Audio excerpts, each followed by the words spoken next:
Tout va bien? C'est bon. Ouais.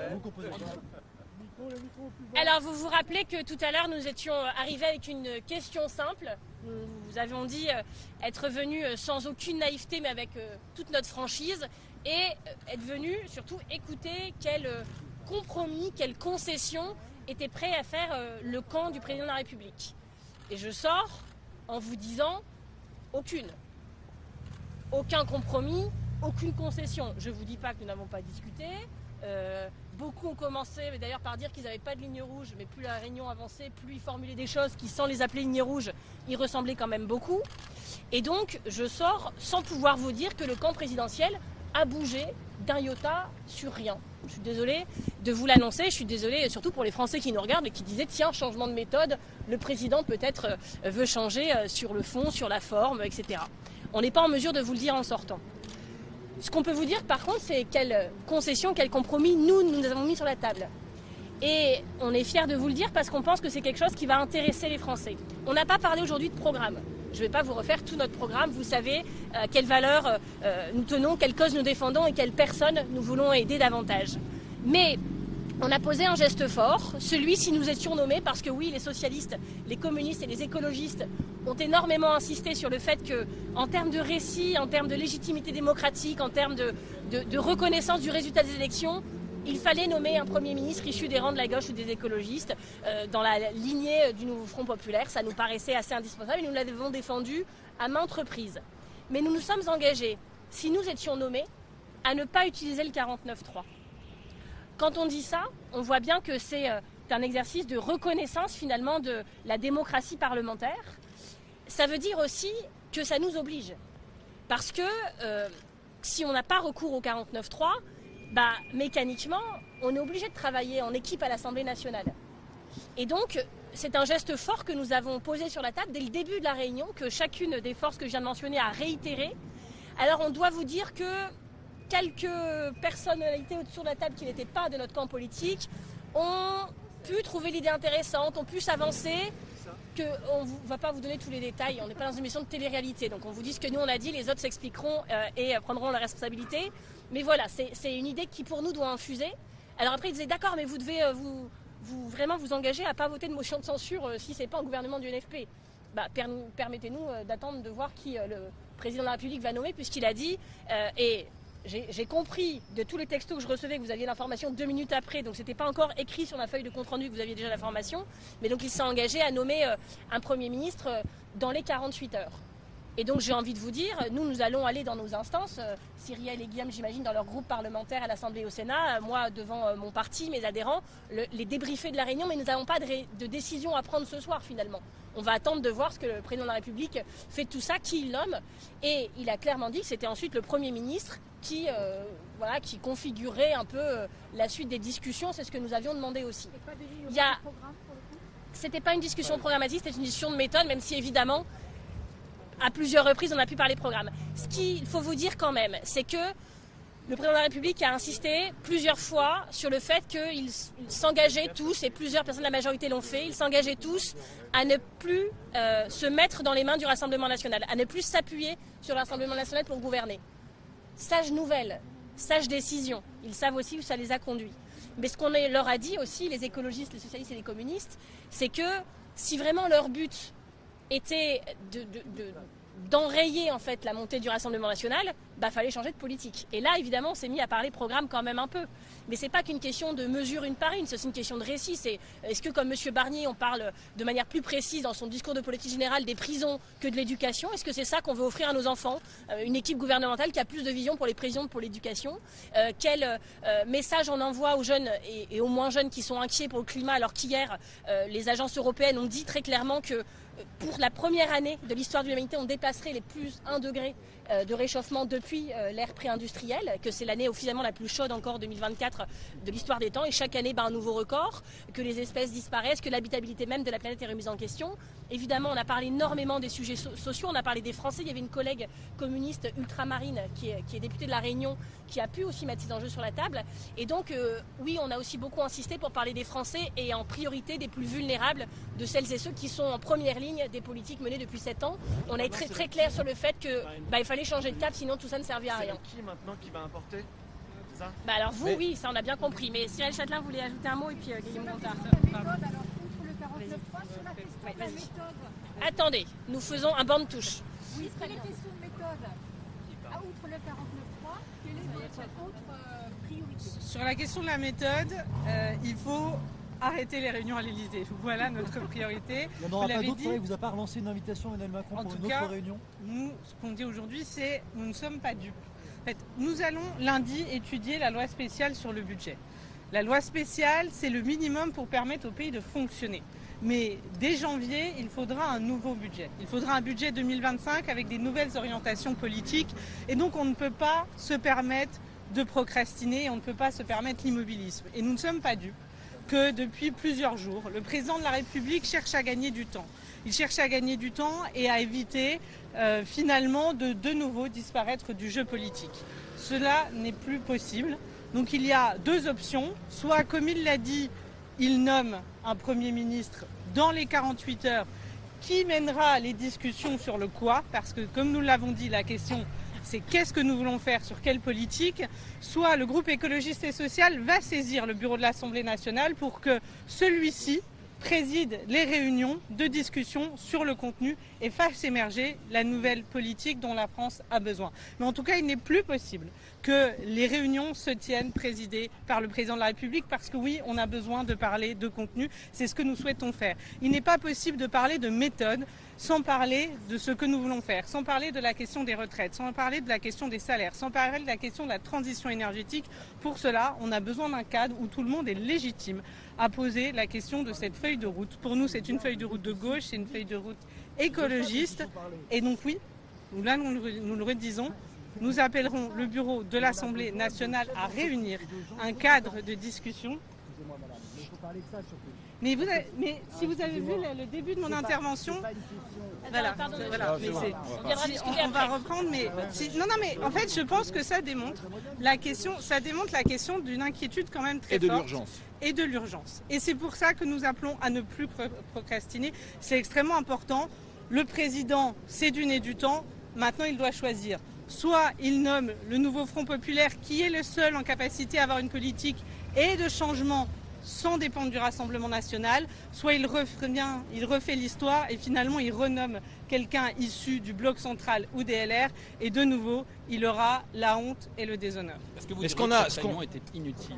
Non, mais ce qu'on a vraiment proposé, c'est de revenir aux fondamentaux, c'est-à-dire de revenir à la démocratie et au parlementarisme, c'est-à-dire de remettre au cœur la question de la démocratie, notamment effectivement avec la question du 49.3, de dire qu'il n'y aurait pas d'utilisation, en tout cas c'est une proposition d'utilisation du 49.3 pour remettre justement ce travail parlementaire au cœur. Et maintenant ce qu'on demande au président de la République, de revenir sur ce qu'il devrait être, c'est-à-dire son rôle, nommer un Premier ministre. C'est ça l'urgence. Donc il a dit que ça serait dans 48 heures, en tout cas nous on souhaite et on ne travaillera qu'avec un futur Premier ministre. Et notre exigence et notre demande, c'est qu'il soit issu du nouveau Front populaire, en tout cas que ça soit un Premier ministre de la gauche et des écologistes, parce que encore une fois, c'est une question démocratique par rapport aux élections législatives qui se sont déroulées.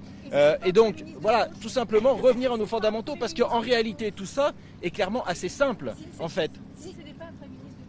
Mais nous, si c'est pas un premier ministre de gauche, on pourra dire qu'on a un président de la République qui est encore dans le déni. Si ce n'est pas un premier ministre de gauche, ça voudra dire qu'il recommence, comme il a fait avec Michel Barnier, et on sait déjà ce qui va se passer. Donc à un moment donné, il faut juste regarder les choses clairement, regarder la réalité en face. C'est ce que j'ai dit la dernière fois. J'ai eu l'impression que le président de la République avait un petit peu avancé, était un petit peu sorti de son déni. On l'a encore accompagné aujourd'hui. Maintenant, on attend les 48 heures qui nomme un Premier ministre de gauche et écologiste. Et puis ensuite, on fera notre travail. Si c'est un Premier ministre du centre, est-ce qu'il sera soumis à une censure de votre part? On va déjà attendre qu'il nomme ce Premier ministre. En tout cas, on lui a donné, on l'a aiguillé, on lui a donné toutes les orientations pour voir où était le point d'équilibre. Et moi, je suis sûr et je suis persuadé qu'il sait où est le point d'équilibre, qu'il sait où se trouve la vraie question pour avoir un gouvernement qui puisse tenir plusieurs mois et qui surtout puisse donner un avenir à notre pays, qui puisse régler les vraies réalités, comme on a pu l'entendre, parce qu'il y a ce besoin-là, que ce soit dans les collectivités, que ce soit au niveau social, que ce soit pour les agriculteurs, on a besoin de réponses, donc on a besoin d'un gouvernement, et donc on a besoin de lignes claires, et donc on a besoin du Front populaire. Alors, non mais en fait, c'est intéressant votre question, parce que ce qu'on comprend de votre question, c'est donc ça peut être un Premier ministre du camp macroniste, on a compris, avec d'ailleurs les mêmes, peut-être à la même place, peut-être dans le désordre, mais grosso modo la même équipe, pour mener la même politique. Et donc nous disons une chose très simple, les mêmes causes entraîneront les mêmes conséquences. Mais pardon, on a le sentiment que ça n'avance à rien quand même ce soir, Marine Tondelier. Juste avant vous, c'était Laurent Wauquiez qui réitérait les mêmes... Laurent Wauquiez n'avance à rien. Qui réitérait les mêmes lignes rouges qu'il avait déjà évoquées vendredi. Oui, et vous revenez ce soir nous voir en nous disant les mêmes choses qu'on a déjà entendues. Ça n'avance en fait à rien. Alors, vous avez compris que nous avions suggéré un cadre dans lequel les Républicains n'étaient pas présents, parce qu'on estime qu'ils portent très mal leur nom. On estime que une chose nous réunissait dans cette pièce en grande partie, c'était le fait d'avoir contribué au barrage républicain. Ils n'y ont pas contribué. Ils n'étaient pas de ce côté-là de l'histoire. Monsieur Wauquiez s'est permis d'ailleurs de faire le malin sur le sujet. Il aurait mieux fait de se taire parce qu'il s'est ridiculisé. Et en plus, ils sont venus à 6 parce qu'on comprend qu'ils sont dans un état où personne dans leur formation politique ne fait confiance à personne. Et donc, ils doivent venir à 6 pour qu'on ait toute leur sensibilité représentée. Donc, franchement, c'était pas à la hauteur. Voilà. Et donc, on estime que dans un cadre avec eux, on voit bien ce que ça veut dire quand ils sont autour de la table. Donc ça, c'est pas le cadre que nous avions proposé. Par contre, si vraiment vous voulez que je sois au maximum de mon optimisme, je peux faire un effort. La première chose, c'est que M. Macron s'est pas précipité à 20h le jeudi, le lendemain de la censure, à nommer quelqu'un vraisemblablement encore plus à droite qu'avant, comme il avait prévu de le faire.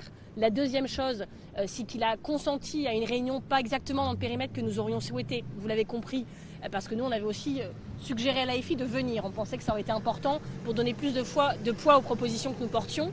Mais au moins, cette réunion avec les forces politiques pour qu'on se parle, pour qu'on pose nos accords et aussi nos désaccords, vous l'avez compris, ait lieu.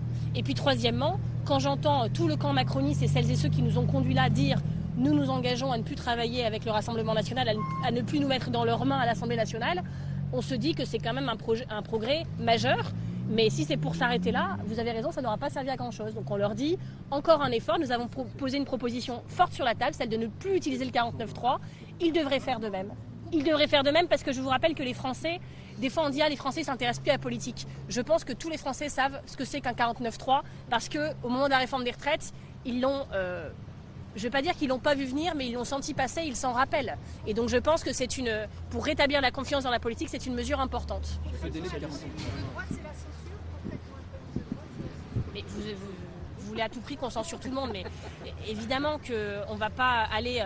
Je ne vois pas pourquoi un Premier ministre de droite aura envie de trouver des compromis de fond avec nous, c'est pas vrai. D'ailleurs, M. Wauquiez, il vous l'a dit en sortant, il a une obsession à dire « alors j'ai pas de ligne rouge sauf tout le programme du NFP ». Ah bon ? Bah ok, il était peut-être pas à la bonne table. Ce délai de 48 heures, c'est un engagement ferme du président. Il y a eu beaucoup d'annonces de délai précédemment qui n'ont pas été tenues. On était plusieurs autour de la table à l'entendre. C'est l'objectif. Un objectif ou un engagement ? C'est un engagement objectif. C'est une déclaration et on sait que les déclarations du président de la République ne sont pas toujours suivies des faits. C'est pour ça que nous disons qu'il y a deux cas. En fait, les questions que vous posez, on se dit que tout est possible, en tout cas qu'il y a besoin de ne pas rester bloqué. Et toutes les questions que vous posez sur Premier ministre de droit, enfin en gros à quoi ça sert ? On le dit, effectivement, pour le moment, ça n'arrive pas à suffisamment avancer parce qu'on n'ouvre pas les questions de fond et c'est de ça dont on a besoin de parler.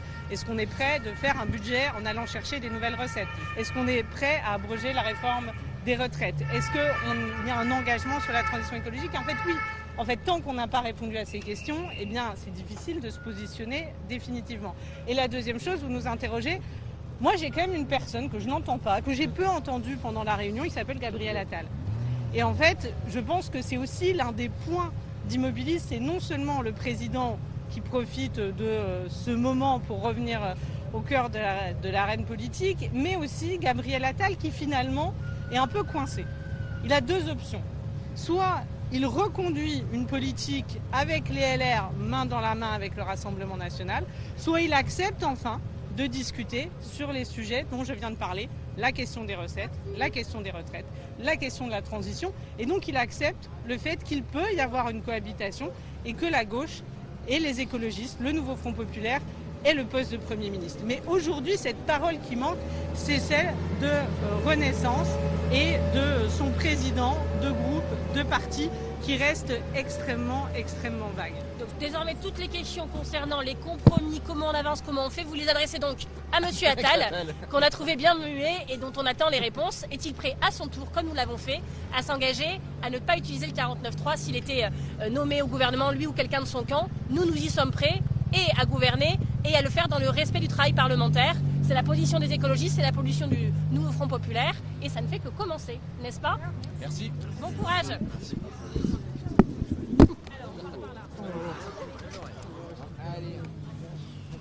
Excuse-moi, on reprend. Ouais, dis-moi. Pour les prochains, les rédacteurs, c'est en bas. Et ouais,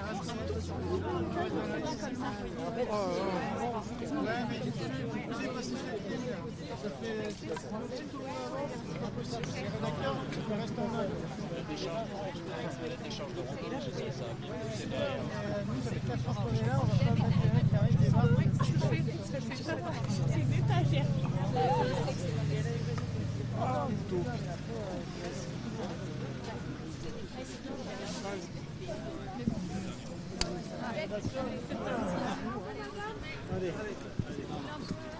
Vous avez froid, nous aussi, donc on va être bref. C'est une bonne idée, ça. Hein, c'est bien. À quoi a servi cette réunion? Écoutez, c'était une réunion qui était présentée comme une réunion de méthode et au fond, on a d'abord essayé de voir s'il était possible d'explorer les conditions dans lesquelles nous pouvions avoir à la fois de la stabilité, c'est nécessaire pour le monde économique, pour les salariés, c'est nécessaire pour la France tout court. Et donc nous avons cherché, nous, à dire qu'il n'y avait pas de stabilité réelle sans justice. Et nous avons rappelé que nous étions évidemment partisans d'un gouvernement de gauche, présidé par un Premier ministre de gauche, et qui permette de répondre aux aspirations des Françaises et des Français. Mais nous avions compris que ce n'était pas le lieu des revendications, puisque le président lui-même a admis qu'il n'était pas celui avec lequel devraient se négocier les questions de fond. Donc nous n'avons pas abordé les questions de fond en tant que telles. Elles ont été parfois évoquées de manière subliminale, mais enfin ce n'était pas le sujet de la réunion. Et donc nous avons essayé de comprendre comment nous pouvions avoir une méthode qui permette à un gouvernement de gouverner et tout à la fois, alors avec plusieurs possibilités, soit une grande coalition, ce que nous avons d'entrée exclu. Nous ne sommes pas venus chercher un accord avec les Républicains, avec les macronistes et un gouvernement dans lequel tout le monde s'embrasse après s'être déchiré pendant 7 ans. Ce n'est pas le cas. Nous avons, nous, demandé à ce qu'il y ait une méthode nouvelle qui fasse place et droit au Parlement. Et donc, nous avons resuggéré le fait qu'il y ait un échange de bons procédés, que le gouvernement renonce au 49.3 et donc renonce à tout passage en force, et en échange de quoi les oppositions renonceraient à une motion de censure. Sur cette idée simple, nous avons le sentiment que les choses ont plutôt avancé.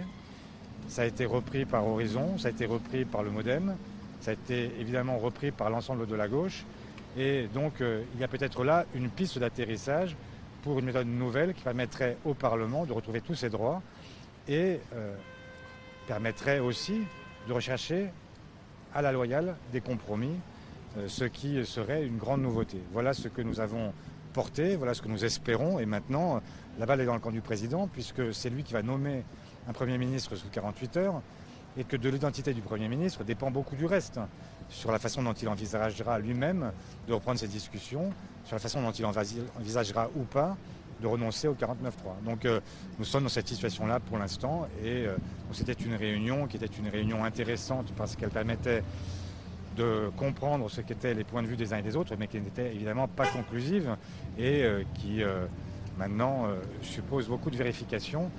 Et donc on en restera là pour aujourd'hui. Et donc juste la seule condition, Monsieur Faure, c'est 49.3, pas de censure. C'est la seule condition que vous posez ce soir.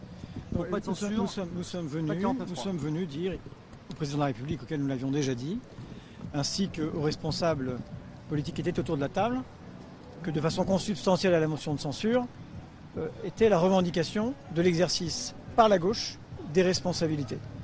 C'est la raison pour laquelle nous avons réaffirmé que le changement devait s'incarner dans un Premier ministre de gauche ouvert au compromis.